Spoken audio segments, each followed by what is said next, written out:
Viewers, কথা বলছি SSC 2026 ব্যাচের সংশোধনী সিলেবাস নিয়ে। এসএসসি পরীক্ষার আইসিটি বিষয়ে 15টা এমসিকিউ প্লাস 5টা সংক্ষিপ্ত, যেখানে 10 নম্বর ছিল ওই 5টা সংক্ষিপ্তের পরিবর্তে 10টা এমসিকিউ পুনরায় যুক্ত করা হয়েছে। টোটাল 25টা এমসিকিউর উপর পরীক্ষা দিতে হবে। বাংলা দ্বিতীয় পত্রে অনুবাদের পরিবর্তে সংবাদ প্রতিবেদন লিখতে হবে।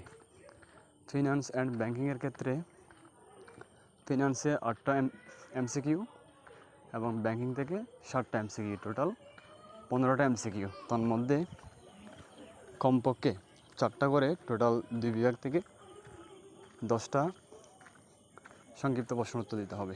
ধন্যবাদ। ভিউয়ার্স, কথা বলছি এসএসসি 2026 ব্যাচের সংশোধনী সিলেবাস নিয়ে।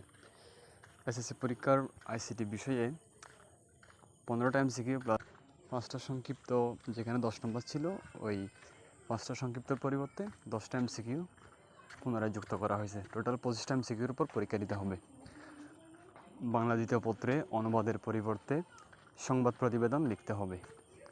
ফিনান্স অ্যান্ড ব্যাংকিংয়ের ক্ষেত্রে ফিনান্সে 8টা এমসিকিউ এবং ব্যাংকিং থেকে 7টা এমসিকিউ, টোটাল 15টা এমসিকিউ। তন্মধ্যে কমপক্ষে 4টা করে টোটাল 2 বিভাগ থেকে 10টা সংক্ষিপ্ত প্রশ্ন উত্তর দিতে হবে।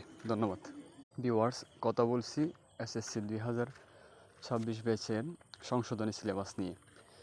এসএসসি পরীক্ষার আইসিটি বিষয়ে 15টা এমসিকিউ প্লাস 5টা সংক্ষিপ্ত, যেখানে 10 নম্বর ছিল ওই 5টা সংক্ষিপ্তের পরিবর্তে 10টা এমসিকিউ পুনরায় যুক্ত করা হয়েছে। টোটাল 25টা এমসিকিউর উপর পরীক্ষা দিতে হবে। বাংলা দ্বিতীয় পত্রে অনুবাদের পরিবর্তে সংবাদ প্রতিবেদন লিখতে হবে।